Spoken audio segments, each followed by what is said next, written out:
Are you new to rabbit hunting with beagles and you want to see more rabbits or harvest more rabbits than what you're doing right now? Or maybe it's your first pair of dogs and you're trying to get everything figured out. You're in the right place.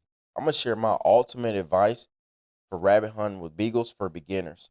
And it's going to start with 5 mistakes I was making when I first started with my first pair of dogs. And this was over 10 years ago. So I'm going to share the mistakes I was making that allowed me not to see any rabbits, not to harvest any rabbits, and hopefully it'll help you do the opposite of what I did. And let me tell you, I promise you, you didn't suck as bad as I did. So let's check them out.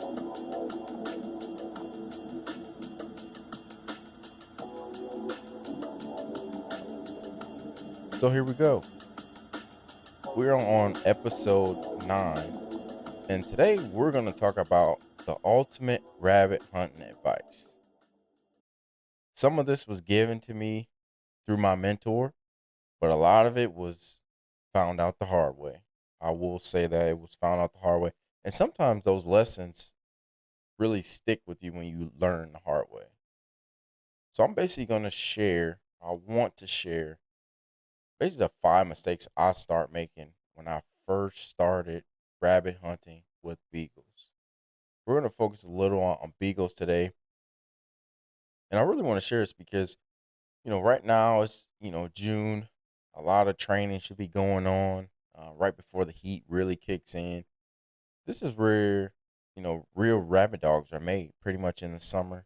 You putting in those hours, hunting early before it gets too hot, maybe even doing some evening training and running, getting those dogs lined up.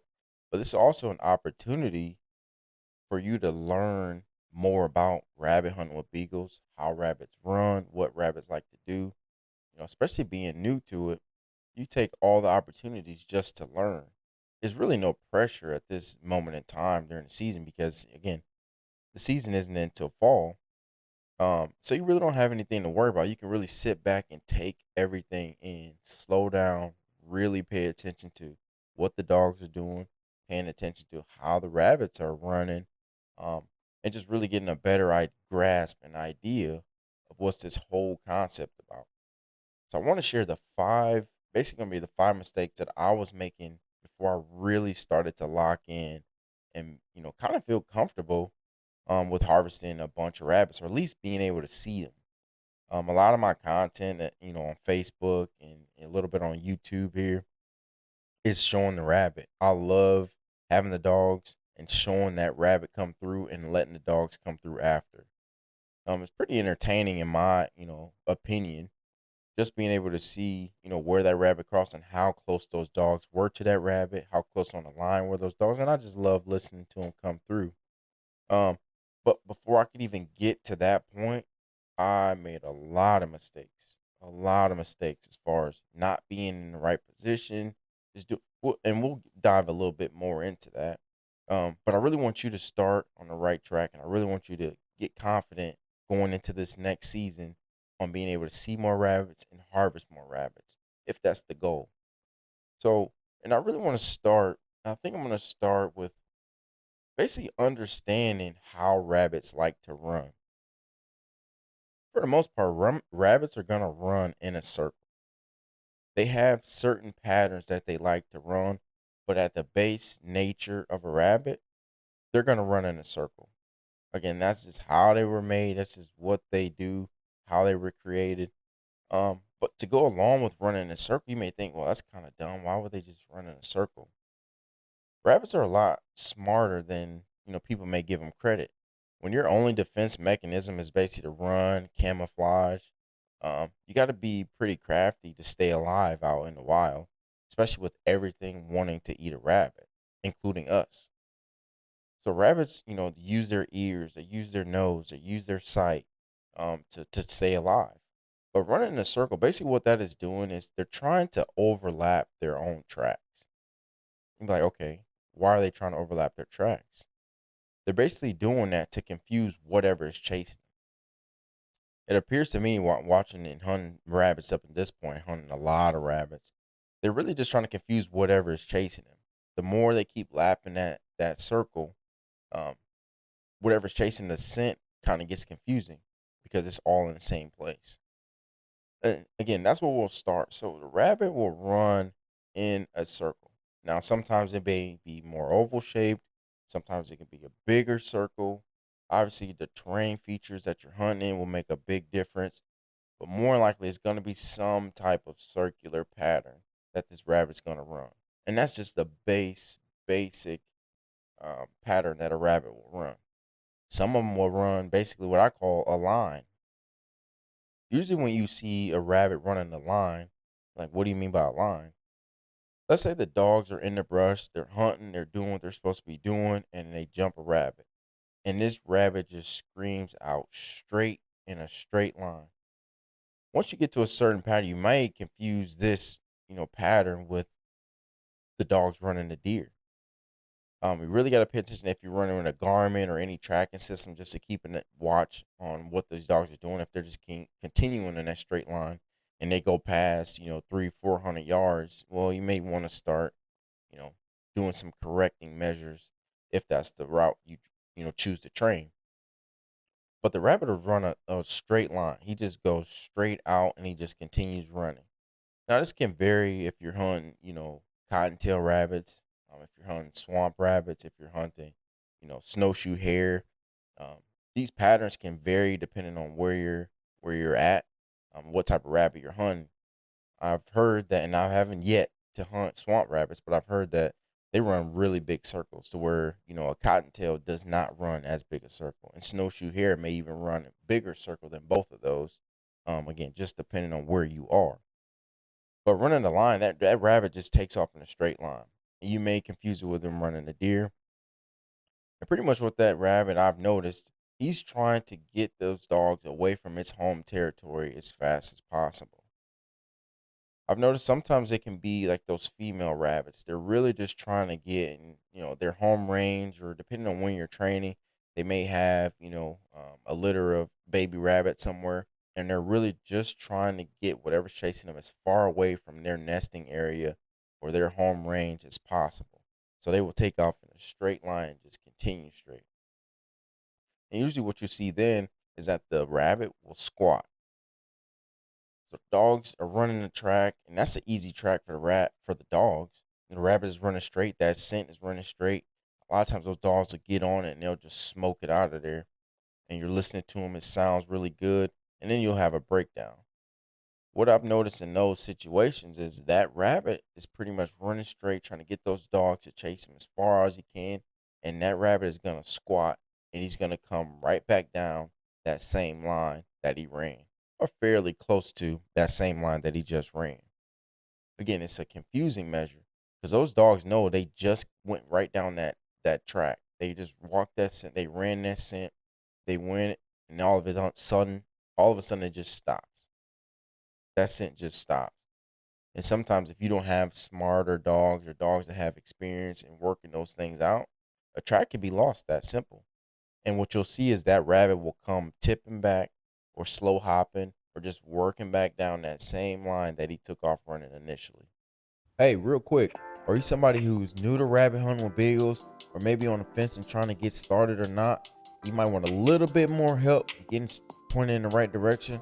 Well, I got just what you need. Producing a future rabbit dog. So in this short little book, I pretty much lined out exactly what I like to do when I'm picking my puppies, when I'm training my dogs, and just some other concepts I've learned over the years. Me, Ty, with a bunch of my mentors, put this together. A lot of this information is easy to follow. I want this to be as easy as possible for anybody who's never got in with dogs or rabbit hunting with beagles to be able to produce a future rabbit dog. So if you sound like that's you, go on and check it out on Amazon and grab you a copy.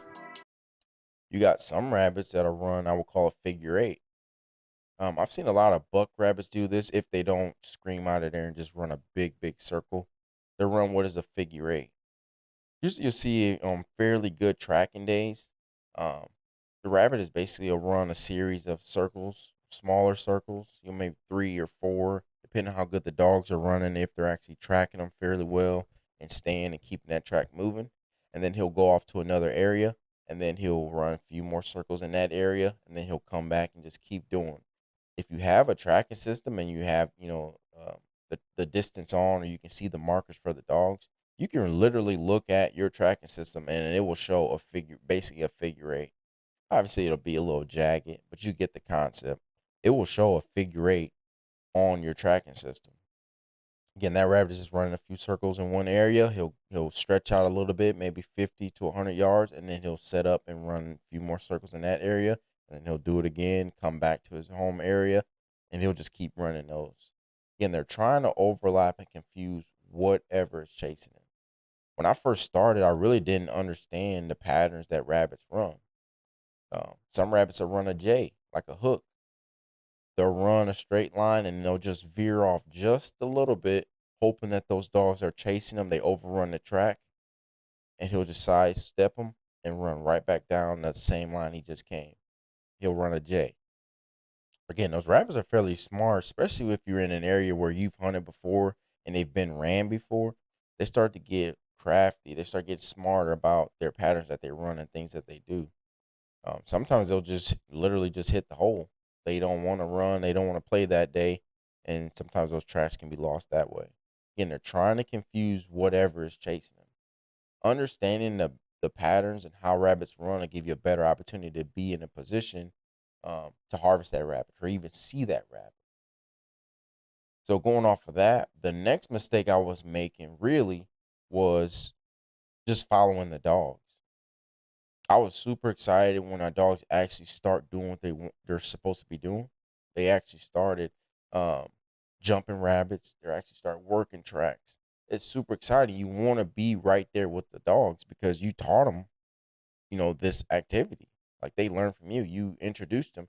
Now you would hope they have some natural ability, of course, but you pretty much took this little tiny pup at some point in time, and you taught them how to, run a rabbit. So you want to be close to them. I was doing that quite a bit.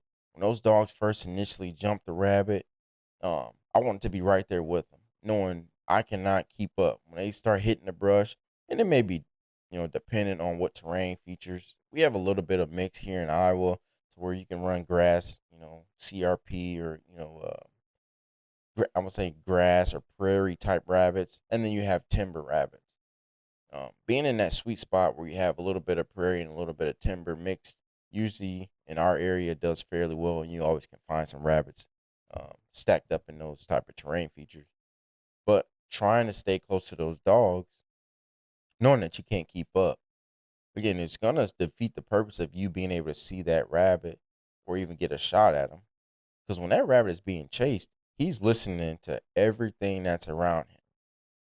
He's listening to everything. You got to remember, we're in his backyard. If you're sitting at home and, let's say you went to work that day or you just left the house for a bit and then you came back home and somebody moved your furniture, how likely are you to notice that they put the kitchen table in the living room compared to, how it was when you left? You're probably going to notice some of those things. Or, some of us guys, you got stuff in the garage, you got tools, and somebody comes in and places one of your tools in a different spot and you're looking for, you put it in that spot, but it's not there when you go to find it. That's just no different than a rabbit. If that rabbit is in its home range and we enter it and it just knows that something is not right, something doesn't sound right, obviously he's being chased, so he's on high alert. Following those dogs will not allow you to get a shot or even to see that rabbit because you're always going to be behind that race. You're always going to be basically playing catch up. And again, now we know, building off of these, that the rabbit is going to run a circle. So it's probably best you just no need to really follow the dogs unless you're trying to get some content on video, in which I'm all for that too. But I have fairly fast dogs. And by the time they actually start working that track and with terrain, you probably won't be able to keep up. Like I said, you're going to be behind that track. You're always going to be playing catch up, and that rabbit's not going to come. But then even after that, just building off, it goes along with moving too much. That was a real problem I had. Now we know that that rabbit's gonna run a circle, a figure eight, a J. He's gonna run some type of pattern. What I really start to show people and teach, and I had to learn myself, is when you want to move, is when the dogs are running away from you. That rabbit is going away from you. The train of beagles are chasing that rabbit away. That's your opportunity to move. We know that that rabbit is going to run a circle, so he's going to return to his home range at some point in time. Now, depending on how the scenting is that day, what type of dogs you have. Obviously, you got to take some of those things into consideration. What time of year?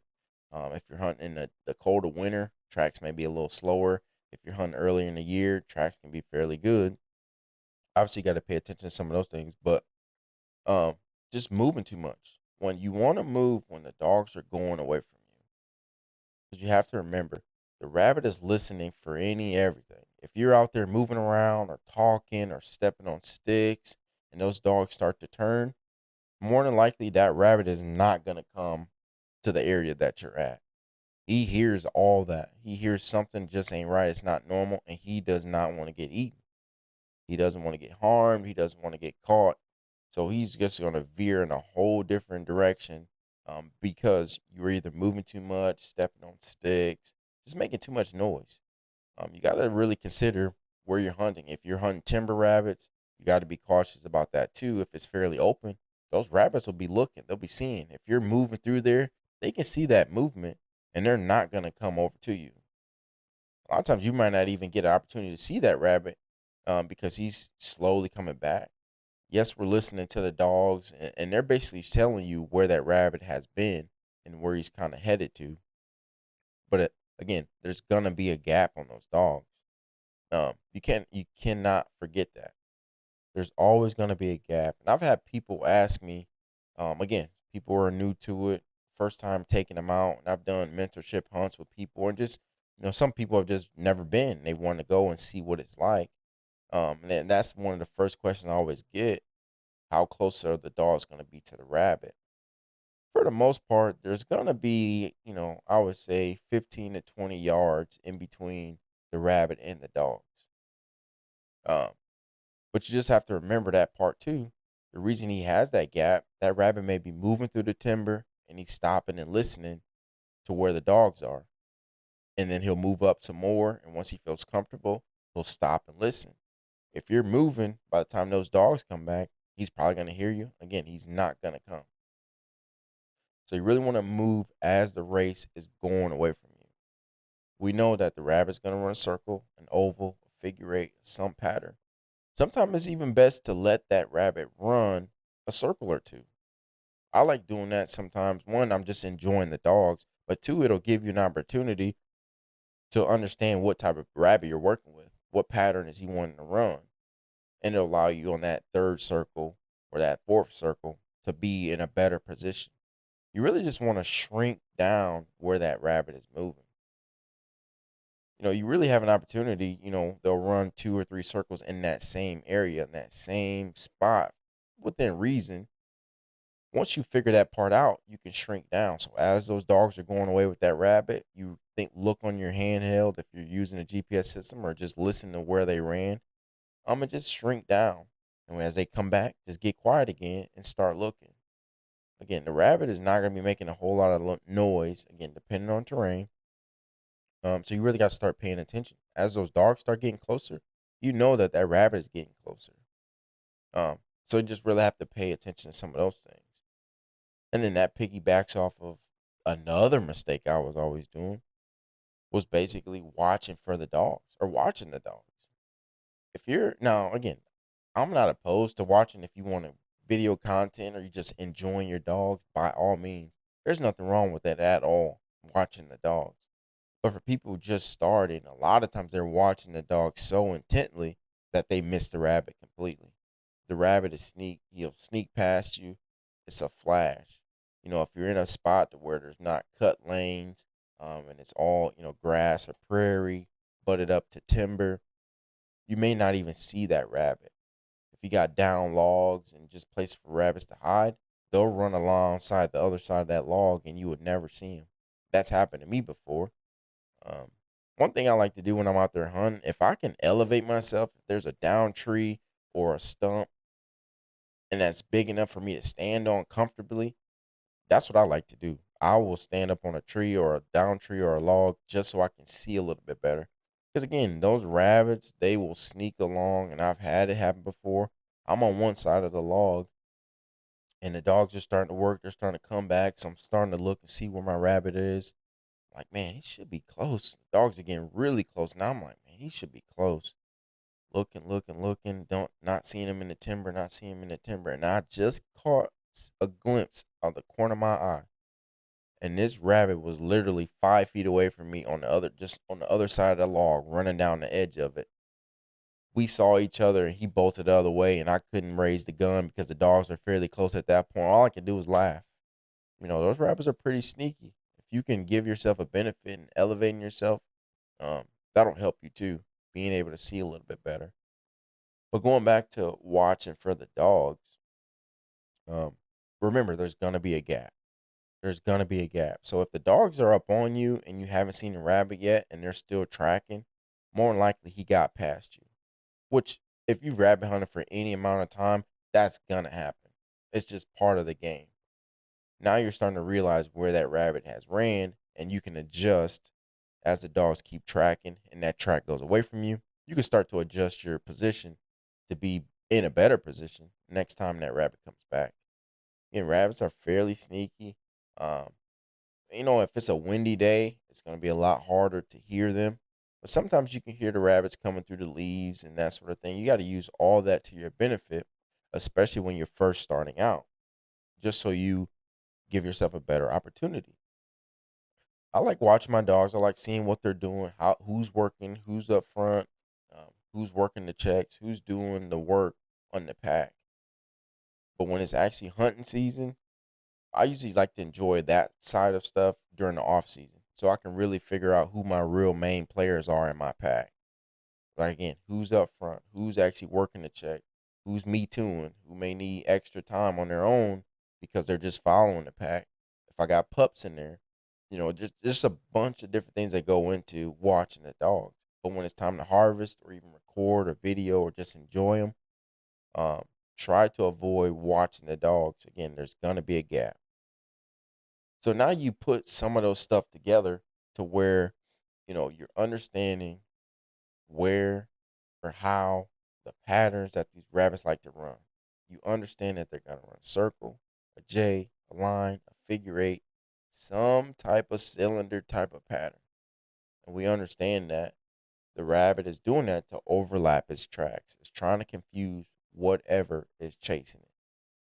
Giving more laps, more scent in a circular pattern so that rabbit can duck off and go a different direction, hoping that whatever's chasing him stays on that same pattern or in that same area, trying to figure out where he went while the rabbit will go out the back door.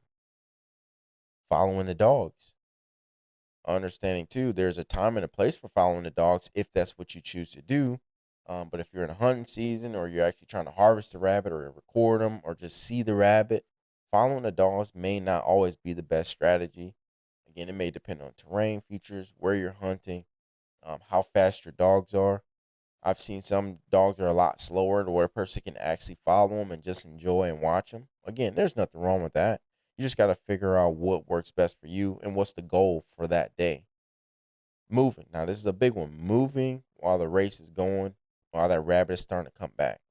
This is probably, I would see I would say one or two. I would say probably the top reason most people do not harvest a rabbit when they first start. They're just moving too much. Again, that rabbit is listening for anything that's chasing them, something that doesn't sound right. If the wind is wrong, I've seen rabbits actually use their nose. The wind shifted, and I was sitting there watching this rabbit. He was coming on the edge, and he just stopped. And I could see him. He didn't pop off on the trail yet, but I could see him coming through there, and he just stopped right short of the edge. And he just stuck his head up, and he literally just started using his nose. And I felt the wind shift, and that rabbit ducked back in the cover and went a different direction. And he actually had a decent gap on the dogs, so I know it wasn't because the dogs are fairly close to him. He smelled me standing on the track or on the trail, waiting for him to pop out. Luckily, we weren't hunting or anything like that. I still was just running the dog for fun.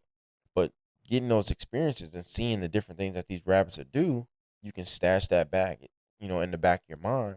It's really a tool for the toolbox come season because rabbits will do that. You have a better idea. Man, this rabbit should have popped out by now. Why didn't he? Okay, which way is the wind blowing? Maybe he caught a whiff of you or whoever else you're hunting with, and now he chose a different pattern. So moving when the race is coming back. And you want to move while those dogs are going away from you. And once they turn and start coming back, you're gonna have to deal with and live with that, or with whichever place you're at. You're basically gonna have to freeze. If you didn't quite get to shrink down in that rabbit circle, that's fine. Let the dogs run another circle. Let the rabbit run another circle, and just shrink down. That's the benefit of running with dogs. Even before I had dogs, when we were younger, coming up, me and my brothers, we literally were the dogs. We would kick the brush and we would work. Me and my brothers, my dad, my uncle, and my grandpa. We used to hunt railroad tracks back in the day, and kicking brush is fun. You can harvest a lot of rabbits that way, but you really only get one opportunity. One of the best benefits of hunting with these dogs is they will give you more opportunities to harvest that rabbit. Even if you miss the first time or not, it just allow you to see that rabbit more times because that track keeps moving. Kicking brush and doing that sort of thing, you get one opportunity for the most part, and if you don't, finish the deal, then you got to go find another. And then we'll step up to watching the dogs. Again, there's a time and place to watch the dogs. There's nothing wrong with that, but realizing that there's gonna be a gap. So if you're watching dogs, they're coming fairly close. You want to look 15 to 20 yards. Again, depending how fast your dogs are, depending on the terrain you're hunting in, depending on how scenting conditions are that day, that gap can vary. But there's gonna be one either way. So now that you know that, you can be looking ahead as those dogs start to turn and come back.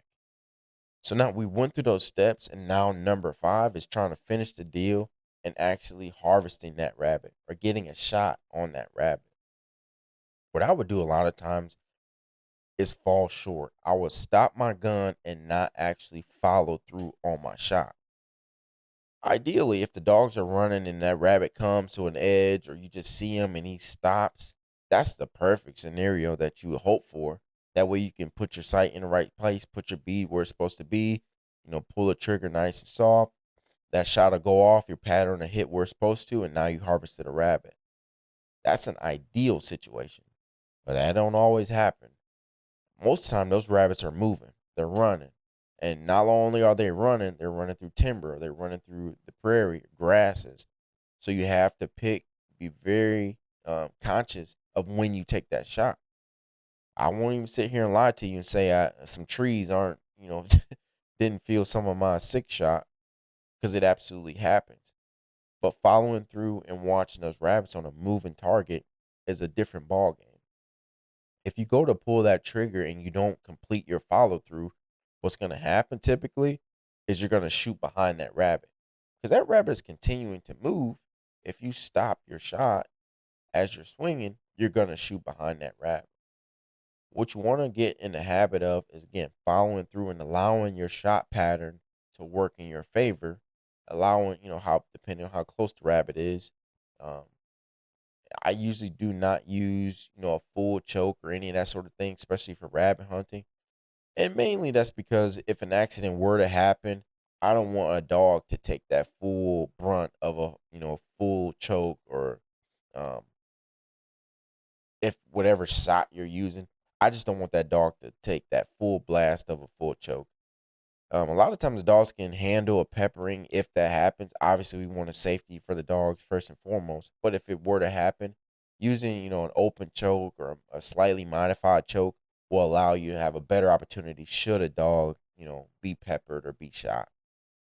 Um, so just following through, making sure that your bead is lined up, you're shouldered properly, and as you go to swing on that rabbit, as he's moving, as you're pulling the trigger, just follow through.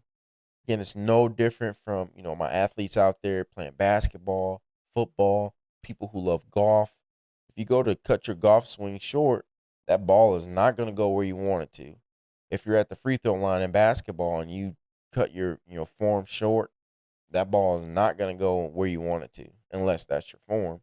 There's just no different in any other sport. You have to follow through. Baseball, if you're going to throw and trying to throw somebody out, you're in the outfield and you got to swing it home.